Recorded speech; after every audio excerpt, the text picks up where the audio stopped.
Students, how are you? उम्मीद है आप अच्छे होंगे। तो लास्ट क्लास में हमने बहुत ही बेसिक्स पे चर्चा की थी। सबसे पहले हमने समझा था प्रोग्राम क्या है। हमने कहा था प्रोग्राम एक सॉल्यूशन है। प्रोग्राम क्यों बनाते हैं? प्रोग्राम किसी प्रॉब्लम को सॉल्व करने के लिए बनाते हैं। प्रोग्राम किस में बनाते हैं? प्रोग्राम कंप्यूटर लैंग्वेजेस में बनाते हैं। कंप्यूटर लैंग्वेजेस क्या होती हैं?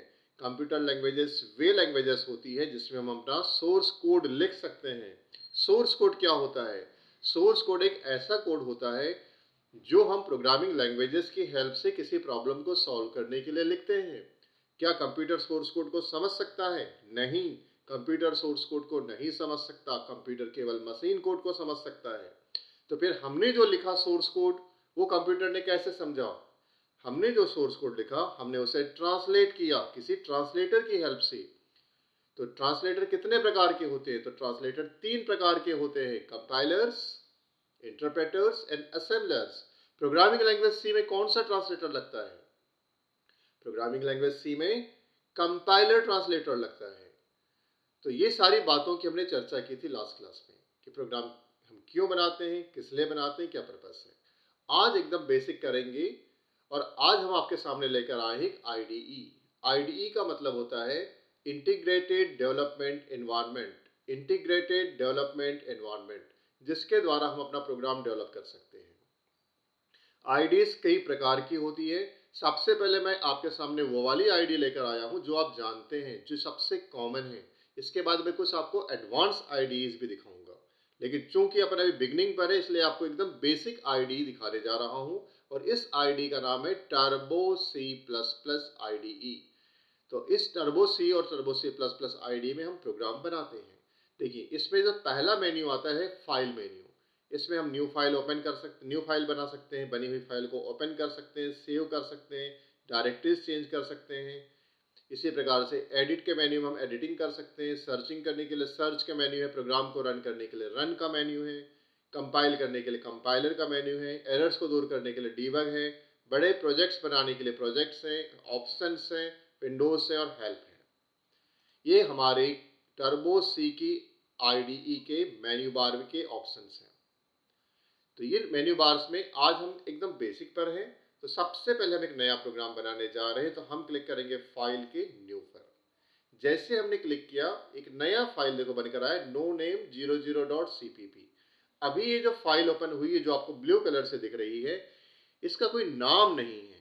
तो इसके पहले कि आप एक प्रोग्राम बनाना शुरू करें, सबसे पहले आप सेव पर क्लिक करिए। फाइल पे जाएंगे और सेव पर क्लिक करेंगे। सबसे पहले आपको काम करना है सेव पे। इसके बाद आपको .cpp दिख रहा है, क्योंकि अपन सी के साथ साथ C++ भी सीखेंगे, इसलिए अपन ने डायरेक्टली C++ की आईडी ही यूज की है। और यहाँ पे अपन पहला प्रोग्राम बनाने जा रहे हैं। इसको अपन नाम दे देते हैं फर्स्ट प्रोग्राम है, इसलिए हमारा नाम होगा, मान लीजिए अपन सिंपल हेलो प्रिंट करेंगे। हमने लिख दिया hello.cpp, इसको सेव किया। अब हम एक प्रोग्राम बनाना चाहते हैं जिसमें हम चाहते हैं कि स्क्रीन पर हेलो लिखा है। हम इसे कैसे करेंगे? तो सबसे पहले आपको लगाना होगा हैश। इसके बाद अच्छा, जब तक आपको कुछ भी समझ में ना आ जाए तब तक आप हर चीज को लोअर केस में लिखें। जैसे जैसे आप सीख जाएंगे प्रॉपर तरीके से, फिर आप बहुत सारी चीजों पे काम कर पाएंगे। लेकिन बिगनिंग है अभी आपकी, इसलिए आपको हर चीज लोअर केस में लिखनी है। Hash include conio.h, hash include conio.h हमने लिखा। एक हेडर फाइल है। यहाँ पे जो हैश है ये बता रहा है कि एक हेडर फाइल शुरुआत कर रहे हैं। हैश को प्री प्रोसेसर डायरेक्टिव बोलते हैं। इंक्लूड मतलब आप अपने प्रोग्राम को सी की लाइब्रेरी से लिंक कर रहे हैं। और इसके बाद लिखा हुआ है conio.h, जो एक हेडर फाइल है जिसके अंदर के फंक्शन आप यूज कर पाएंगे। सेकेंड हेडर फाइल जो आपको यूज करनी है वो है हैश इंक्लूड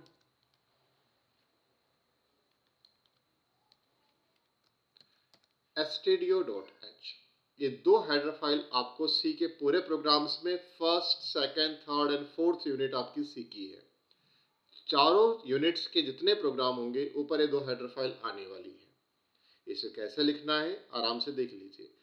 आपका प्रोग्राम स्टार्ट होता है मैन से, तो इसे लिखते हैं वॉइड मैन। ये जो सिंबल आपको येलो कलर का दिख रहा है ये है फंक्शन का सिंबल। इसके बाद अपन ऐसे ब्रैकेट्स लगाएंगे और यहाँ पे अपन अपने प्रोग्राम को लिखते हैं। ठीक है, तो अपन एक अपना पहला प्रोग्राम बनाने जा रहे हैं। हम चाहते हैं मैसेज प्रिंट हो, तो मैसेज प्रिंट करने के लिए फंक्शन लगेगा प्रिंट एफ। प्रिंट एफ एक फंक्शन है जिसके अंदर डबल कोट में हम जो कुछ भी लिखेंगे वो प्रिंट हो जाएगा। हमने लिखा प्रिंट एफ और यहाँ पे हमने लिख दिया हेलो। स्टेटमेंट को सेमीकोलन से टर्मिनेट करते हैं। अब इस प्रोग्राम में जो चीजें आई, ये दो हेडर फाइल्स हैं। इन दो हेडर फाइल्स के बाद ये रहा वॉइड मैन। हमेशा सी प्रोग्राम स्टार्ट होता है मैन से और इसके बाद एक फंक्शन है जिसमें लिखा है हमने हेलो। अब इस प्रोग्राम को रन करना है तो हम जाएंगे रन पर। अब यहाँ पे आप देखिए, गौर से देखिएगा, तो यहाँ लिखा रहा है कंट्रोल प्लस F9। या तो हम रन से रन पे जाके क्लिक कर सकते हैं या तो कंट्रोल प्लस F9 कर सकते हैं। प्रोग्राम को रन करने से पहले कंपाइल करना होता है। कंपाइल करना मतलब हमने जो कुछ लिखा है ये वाला, ये सारा का सारा कहलाएगा सोर्स कोड। हमने जो लिखा है ये है सोर्स कोड, जो भी टाइप किया है। इससे हमको ये हम समझ सकते हैं, ये कंप्यूटर नहीं समझ सकता। कंप्यूटर समझ सके इसलिए हम इसको ट्रांसलेट करेंगे कंपाइलर से। जैसे हमने कंपाइलर पे क्लिक किया और कंपाइल पे किया, देखो वार्निंग 0 एरर 0, मतलब किसी प्रकार का एरर इसमें नहीं है। अब हम इसको रन करेंगे। रन पे जाके रन पे क्लिक किया, जैसे हमने क्लिक किया एक आउटपुट आया, ब्लिंक किया। देखना, गौर से देखना, स्क्रीन पे ब्लिंक करेगा। लेकिन उस आउटपुट को हम पढ़ नहीं सकते। हम चूंकि पढ़ नहीं सकते इसलिए हम यहाँ पे लिखेंगे एक function get C H. Get C H जैसे ही हम लगा देते हैं, इसका मतलब होता है कि एक कैरेक्टर हम इनपुट करने वाले, तो हमारा प्रोग्राम यहाँ के रुक जाता है। फिर से हम रन करेंगे। जैसे हमने रन किया, देखो यहाँ पे नीचे आउटपुट आ रहा है हेलो हेलो, दो बार आ गया, नीचे दिखाई दे रहा है। इसको हमने बंद कर दिया। दो बार हेलो हेलो लिखाया था। हम चाह रहे हैं कि हमारा आउटपुट एक ही बार हो, मतलब पिछले वाले आउटपुट मिट जाए। तो इसके लिए हम यहाँ पे टाइप करेंगे, एक फंक्शन कॉल करेंगे जिसका नाम है CLR SCR। ये फंक्शन का अर्थ होता है स्क्रीन क्लियर करो। स्क्रीन क्लियर फंक्शन हमने कॉल किया। अब हमारा प्रोग्राम जब रन होगा तो सबसे पहले पिछले आउटपुट को मिला करके दोबारा से रन करेगा, पिछले आउटपुट को मिटा करके नया आउटपुट लिखेगा। हमने रन किया, देखो नीचे आउटपुट आ गया कितना, अपना हेलो। ठीक है, तो हमने एक बेसिक प्रोग्राम बनाया। इस प्रोग्राम में हमें क्या समझना जरूरी है कि सी का प्रोग्राम किससे स्टार्ट होता है। सी का प्रोग्राम स्टार्ट होता है वॉइड मैन से। इसके बाद स्क्रीन क्लियर किया। प्रिंट एफ फंक्शन किसी भी मैसेज को प्रिंट करता है। Get C H program function program को रोके रखता है। ये हमारा एक छोटा सा प्रोग्राम था। अब हम चाहते हैं कि यहाँ पर एक नहीं बल्कि दो लाइन प्रिंट करनी है। हमें लिखना है I like C, C is very powerful. तो सबसे पहले प्रिंटअप में जाके क्या लिखेंगे,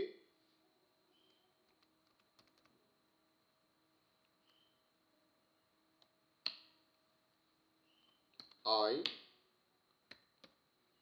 लाइक सी। अब इसके बाद आपको लिखना है सी इज वेरी पावरफुल। तो इसके लिए आपने लिखा सी इज वेरी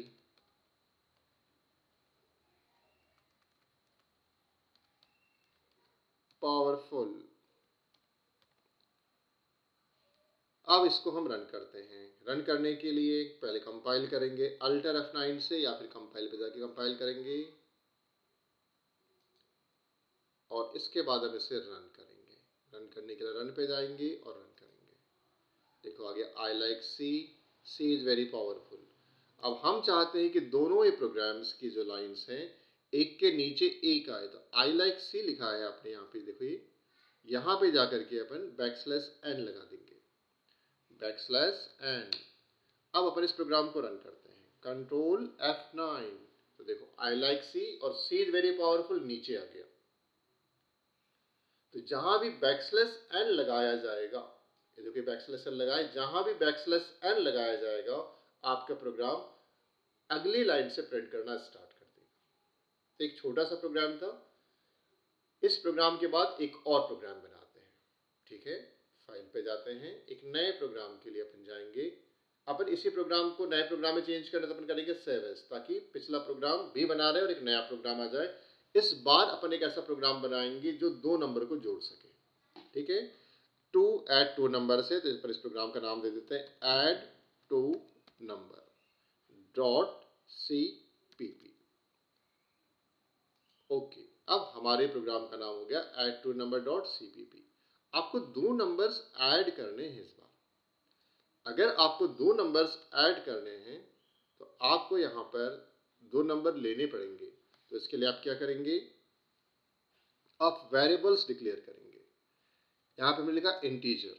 जैसे हमने इंटीजर लिखा, देखो व्हाइट हो गया। जब भी आप टाइप करेंगे और स्क्रीन पे, खासकर टर्बो सी में जब भी कोई व्हाइट हो जाएगा, इसका मतलब वो कीवर्ड है। तो INT यहाँ पे कीवर्ड है। कीवर्ड क्या होते हैं मैं थियोरी क्लासेस में जब डिस्कस करूंगा तो आपको डिटेल में समझाऊंगा। अभी हम केवल प्रोग्राम आज बना रहे हैं। इसके बाद अपन एक दो बार प्रोग्राम को अच्छे से देख लेंगे, तो इसके बाद फिर अपन डिस्कशन करेंगे वापस थ्योरी पे। तो उसके बाद आपको बहुत अच्छे से समझ में आएगा। तो अभी के प्रोग्राम बस आप देखो कि प्रोग्राम बन कैसे रहे, और जो जो नए नए वर्ड्स आएंगे उसकी आपको मीनिंग पता चल जाएगी। तो यहाँ पे हमने लिखा वॉइड मैन, और इसके बाद इंटीजर। इंटीजर के बाद हमने लिखा एक वेरिएबल हमको डिक्लेयर करना, तो हमने लिखा ए। जब मैं कैपिटल लेता हूँ तो कैपिटल ए। इसके बाद मैंने लिखा कैपिटल बी, और फिर मैंने लिया कैपिटल सी। हमने यहाँ पे तीन वेरिएबल्स डिक्लेयर किए, ए, बी और सी। ये तीन वेरिएबल का मतलब हमने तीन स्पेस क्रिएट किए। हमने तीन स्पेस क्रिएट किए, और उन स्पेस के द्वारा अब हम जो भी वैल्यूज है उसको स्टोर कर पाएंगे, ठीक है। तो ए बी सी यहाँ पे तीन वेरिएबल है। वेरिएबल है मतलब स्पेस है। कहाँ पे बनेगा, कंप्यूटर के मेमोरी में बनेगा। तीनों वेरिएबल किस प्रकार के, इंटीजर टाइप के। फिर हमने स्क्रीन क्लियर किया। अब यहाँ पे पर एक मैसेज लिखवाएंगे। क्या मैसेज लिखवाएंगे कि दो नंबर एंटर करो, क्योंकि यूजर एंटर करेगा। तो हमने यहाँ पे बोला, हम यहाँ पे एंटर करवाएंगे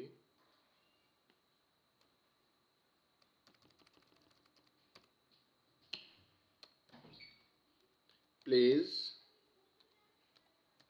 एंटर टू नंबर्स। दो नंबर एंटर करिए। ये तो मैसेज था। अब इसके बाद नीचे स्कैन एफ, हमें कितने इंटीजर इनपुट लेने, दो इंटीजर। तो अपन यहाँ पे इंटीजर इनपुट लेने के लिए ध्यान रखना, जब भी इंटीजर आएगा उसके लिए परसेंटेज डी आएगा। तो हम यहाँ पे लिखेंगे परसेंटेज डी। परसेंटेज डी का मतलब है एक इंटीजर, लेकिन अपने को दो इंटीजर इसलिए अपन लगाएंगे दो परसेंटेज डी। दो परसेंटेज डी के बाद कोट, फिर कॉमा। इसके बाद हमने लिखा यहाँ पे एड्रेस ऑफ, पहले वेरिएबल का नाम क्या है, ए। लेकिन ध्यान रखना कैपिटल स्मॉल अलग अलग नहीं करना, कैपिटल लिया था इस बार। और उसका लिखोगे एड्रेस ऑफ बी। हमने यहाँ पे दो वेरिएबल इनपुट करवाए। कहाँ से इनपुट आएगा, कीबोर्ड से। एक चीज और गलत हो रही है यहाँ पे, गौर से देखेंगे, ऊपर अपन ने कैपिटल नीचे स्मॉल किया, ऐसे नहीं चलेगा। ये गलतियां बर्दाश्त नहीं करता कंपाइलर। इसके बाद अब अपन को जोड़ेंगे। जोड़ने के लिए रिजल्ट किस में जाना चाहिए, सी में। हमने लिखा सी असाइन ए प्लस बी, और लास्ट में सेमीकोलन। एक और मिस्टेक हो रही है, ये सी स्मॉल केस में नहीं रहेगा, ये सी कैपिटल लेटर में रहेगा, क्योंकि हमने वेरिएबल के नेम कैपिटल दिए। यहां जैसा है वैसा ही चलेगा। अब रिजल्ट किस में आ जाएगा, सी में। अपने को प्रिंट करवाना है, तो अपन क्या लिखेंगे, प्रिंट एफ। प्रिंट एफ किसको प्रिंट करवाना है, सी को। रिजल्ट गया है सी में, तो अपन लिखेंगे रिजल्ट इक्वल्स टू, किसकी वैल्यू प्रिंट करवानी है, सी की। लास्ट में सेमीकोलन। अगर ये प्रोग्राम पूरी तरह से अपन ने सही लिखा है तो रन होगा। अगर कुछ गलतियां हैं तो एरर आएगा। सबसे पहले बात, अपन ने जो कुछ टाइप किया, ये जो कुछ भी टाइप किया, इसे अब क्या बोलेंगे, कमेंट बॉक्स में लिख के बताइए। ये जो कुछ भी हमने टाइप किया है इसे अपन क्या बोलेंगे, कमेंट बॉक्स में लिखेंगे। इसे बोलेंगे यस, सोर्स कोड। इसे बोलेंगे सोर्स कोड। इसके बाद जब आपने इसको लिख लिया, अब इसे अपन कंपाइल करेंगे। जब हम इसे कंपाइल करेंगे अल्टर F9 से, तो देखो एक एरर आ गया, कुछ ना कुछ गलत कर दिया। क्या एरर आया, तो ये कह रहा है हमसे प्रिंट एफ का पी कैपिटल हो गया है ना, इसको अपन लोअर केस में कर देते हैं। अब फिर से रन करेंगे, compile, zero error zero warning. अभी हमने प्रिंट एफ का पी कैपिटल किया था तो एरर आ गया था, हमने उसे हटा दिया। अब आएगा हमारी रन करने की बारी, रन पे जाते हैं, रन करते हैं। देखो प्लीज एंटर 2 नंबर आ गया। पहला नंबर आप सोच से कुछ भी, जैसे मैंने बोला 50 एंटर हुआ। रुक जाइए, कुछ तो गड़बड़ हो रहा है यहाँ पे।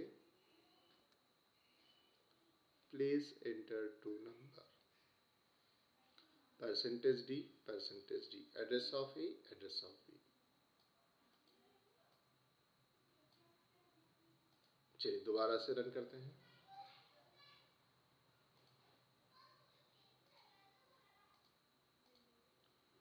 पहला नंबर डाले 50, दूसरा नंबर डालते हैं 54 और दूसरा नंबर अपने डाले 33। तो रिजल्ट कितना आया? रिजल्ट क्यों नहीं आया?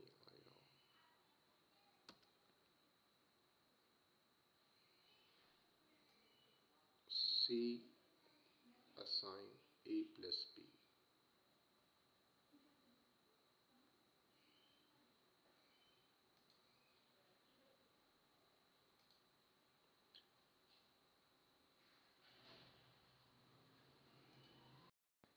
अब समस्या है, हमने जब रन किया रिजल्ट नहीं आया। देखिए हम अलग अलग प्रकार के एरर देखने की कोशिश कर रहे हैं। अब आप गौर से देखेंगे इस कोड पर, आपने यहाँ लिखा रिजल्ट इक्वल्स टू, पर यहाँ आपने परसेंटेज डी लिखना भूल गए हैं। आपको यहाँ पे क्या लिखना पड़ेगा? Percentage D. जैसे ही आपने परसेंटेज डी लिखा, अब अपन इसको दोबारा से रन करेंगे। रन पे गए, प्रोग्राम को रन किया, इंटर 2 नंबर, हमने पहला नंबर टाइप किया 22, दूसरा नंबर टाइप किया 55। रिजल्ट आना चाहिए कितना? 22 प्लस 55 77। आ गया रिजल्ट। तो हमने देखा कि छोटी छोटी मिस्टेक्स से हमारे प्रोग्राम रुक जाते हैं। कई प्रकार की मिस्टेक्स हो सकती है, जैसे कि मान लो मैं यहाँ का सेमीकोलन हटा देता हूँ, देखो एक एरर आ जाएगा। मैंने कंपाइल किया, आ गया एरर। देखो नीचे लिखा था स्टेटमेंट मिसिंग। जब भी स्टेटमेंट मिसिंग लिखा है तो अक्सर 90% केसेस में सेमीकोलन मिस होता है। इस केस में आपको यहाँ सेमीकोलन लगाना पड़ेगा। जैसे आप यहाँ पे सेमीकोलन लगा देंगे, कंपाइल करेंगे, देखो जीरो एरर जीरो वार्निंग। कभी कभी क्या होता है, जैसे आपने यहाँ पे कैपिटल सी लिया है और आपने यहाँ पे स्मॉल सी ले लिया, अब आप इसको कंपाइल करेंगे। जैसे आप इसे कंपाइल करेंगे, देखो एरर आ जाएगा और वार्निंग आ जाएगी। नीचे आ गया अनडिफाइंड सिंबल सी, मुझे नहीं मालूम सी क्या है, हमसे कहने लगा वो। जैसे हम इसको ठीक कर लेंगे और कैपिटल सी को स्मॉल सी को कैपिटल सी कर देंगे, हमारे एरर दूर हो जाएंगे। इस प्रकार से एरर कुछ भी किया जा सकता है, कई प्रकार की गलतियां की जा सकती है। इसलिए शुरुआत में जब अपन सीखते हैं तब बहुत सावधानी पूर्वक हमको अपने प्रोग्राम को समझना चाहिए और बहुत सावधानी से लिखना चाहिए। एक बार अपन सीख लिए फिर दिक्कत नहीं होती है। तो हमने अभी दूसरा प्रोग्राम सीखा जिसमें अपने 2 नंबर को जोड़ा, राइट। अब यदि मैं आपसे बोलूं कि यहां पर इस प्रोग्राम को थोड़ा सा बदलते, 2 नंबर को जोड़ने के बजाय एक ऐसा प्रोग्राम बना के बताओ जिसमें कि हम किसी सर्कल का एरिया निकाल सकें। A program to calculate the area of circle. तो सर्कल के एरिया का फॉर्मूला क्या है? Pi R square. तो चलिए अपन एक नया प्रोग्राम बनाने जा रहे हैं जिसमें अपन सर्कल का एरिया कैलकुलेट करेंगे। ठीक है, फिर से चलते हैं फाइल पर और न्यू पर। नया बना लिया, नहीं चलो एक काम करते हैं, टाइप करने का समय बच जाएगा, अपन इसी को मॉडिफाई कर लेते हैं। फाइल पे जाके सेव एज कर लेते हैं और एक नए नाम से सेव कर देते हैं, area of circle dot C plus plus का प्रोग्राम है, सी और सी प्लस प्लस दोनों के लिए काम कर रहे हैं, इसलिए अपने डॉट पे एक्सटेंशन दिया है dot CPP. Okay, header files वही लगेगी, प्रोग्राम मैन से स्टार्ट होगा। इस बार हमें किसी सर्कल का एरिया निकालना है। इसके लिए एक ले लेते हैं वेरिएबल ए और दूसरा ले लेते हैं आर, 2 वेरिएबल, एक ए और एक R. A for area, R for radius, क्योंकि सर्कल का एरिया निकालने के लिए हमको रेडियस लगती है। अब यहाँ पे जो मैसेज प्रिंट करवाना है, यहाँ लिखा था printer please enter radius of circle लिखना होगा यहाँ पे,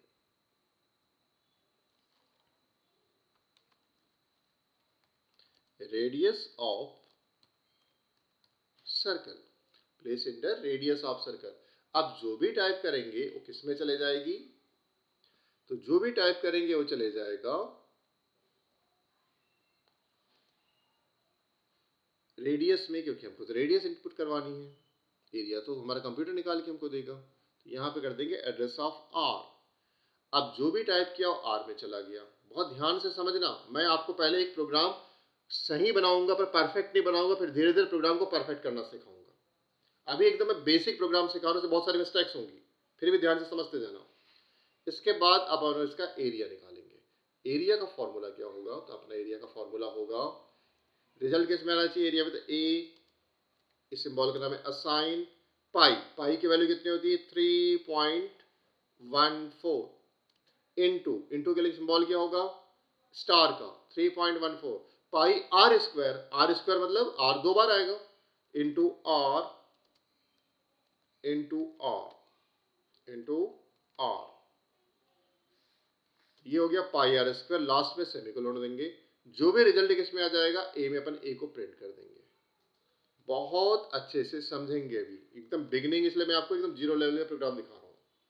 चलिए पहले कंपाइल करते हैं। कंपाइल किया हमने, जीरो एरर जीरो वार्निंग, मतलब कंप्यूटर की लिखने में कोई गलती नहीं हुई तो बोल दिया।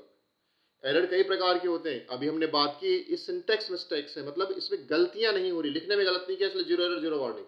प्रोग्राम सही होगा इस बात की कोई गारंटी अभी भी नहीं है। अब अपन इसको रन करेंगे। प्रोग्राम रन हुआ, क्या मैसेज आया, please enter radius of circle. Circle की रेडियस इंटर करो। हमने लिखा सर्कल की रेडियस है 2.5 और हमने इंटर किया, तो देखो रेडियस 12 आई। ये आंसर सही नहीं है, ये आंसर सही नहीं है, ये गलत है, रन टाइम एरर। अब इसको अपन ठीक कैसे करेंगे, इसको समझना। भाई हम पॉइंट वाली वैल्यूज पे काम कर रहे हैं, तो हमको इंटीजर से काम नहीं करना पड़ेगा, हमें यहाँ पे करना पड़ेगा फ्लोट। जब भी पॉइंट वाली वैल्यू पे काम करना होगा आप लोगे फ्लोट, जब भी पॉइंट वाली वैल्यू पे काम करना होगा आप लोगे फ्लोट। हमने लिया फ्लोट, दो फ्लोट वेरिएबल है ए और आर। जब फ्लोट को इनपुट कराना है, परसेंटेज डी नहीं आएगा, या परसेंटेज एफ आएगा, ठीक है, और यहां पर भी हो जाएगा परसेंटेज एफ। अब अपन देखेंगे प्रोग्राम हमारा सही काम करता है कि नहीं करता। कंपाइल किया हमने, जैसे हमने कंपाइल किया, zero error zero warning, very good. अब इसे रन करेंगे, file run, inter radius of circle, हमने डाला 2.5, इंटर किया,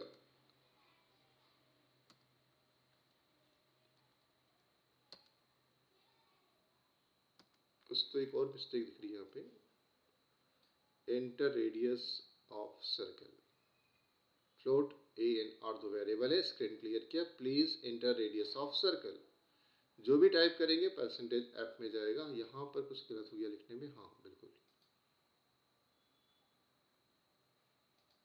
एक स्पेस आ गया, इसको हटा देते हैं।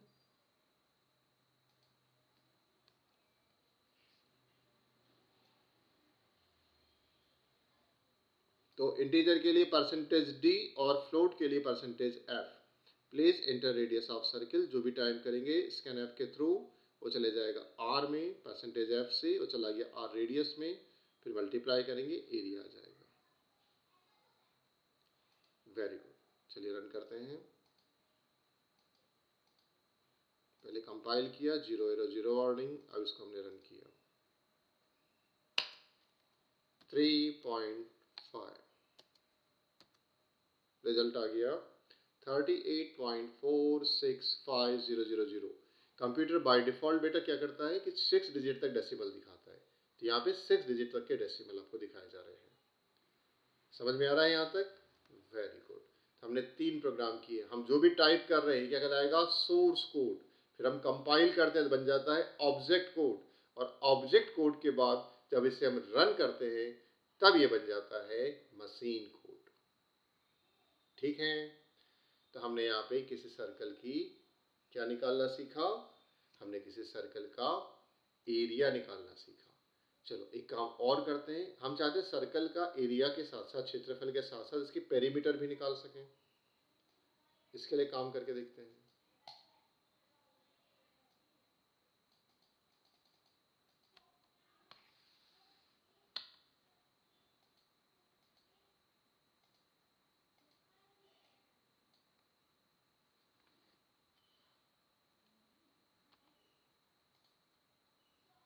अब हमें कैलकुलेट करना है एरिया के साथ साथ पेरीमीटर। तो एरिया के लिए तो ए ले लिया था, पेरीमीटर के लिए एक और वेरिएबल ले लो, एक और वेरिएबल ले लेते हैं पी। पी फॉर पेरीमीटर यानी परिधि, पेरीमीटर के लिए। पेरीमीटर का फॉर्मूला क्या होता है, किसी को याद है? सर्कल के पेरीमीटर का 2 पाई आर, 2 पाई आर। तो P इक्वल्स लिख देंगे P असाइन 2 पाई आर का फॉर्मूला क्या लिखना पड़ेगा, पहले 2, उसके बाद इनटू 2 पाई आर, पाई मतलब 3.14, 2 पाई, इसके बाद आर, आर के लिए क्या लिखना पड़ेगा, कैपिटल आर, सेमीकोलन। तो ए में आ गया एरिया क्षेत्रफल, पी में आ गया पेरीमीटर अर्थात परिधि। इसके बाद अपन इसको पेरीमीटर के लिए को प्रिंट करवा लेते हैं। प्रिंट एफ डबल कोट में हमें लिखेंगे यहाँ पे पेरीमीटर, मैंने शॉर्टकट लिख दिया असाइन परसेंटेज डी, नहीं परसेंटेज एफ लगेगा फ्लोट के लिए, और किसकी वैल्यू प्रिंट करेंगे इस बार, पी की। चलिए इस प्रोग्राम को दोबारा से कंपाइल में कर रहा हूं। अल्टर F9 से कंपाइल किया हमने, 0 एरर 0 वार्निंग, और कंट्रोल F9 प्रेस किया तो प्रोग्राम रन हो गया। एंटर रेडियस ऑफ सर्कल, हमने रेडियस ऑफ सर्कल डाली 2.5। इस बार जैसे मैं एंटर करूंगा दोनों चीजें आ जाना चाहिए, एरिया भी और पेरीमीटर भी। तो देखो एरिया आ गया 19.62 और पेरीमीटर परसेंटेज एफ क्यों गड़बड़ हो गया, क्योंकि यहाँ पे अपने कैपिटल एफ ले लिया है। देखो अपने को इसको स्मॉल एफ करना पड़ेगा।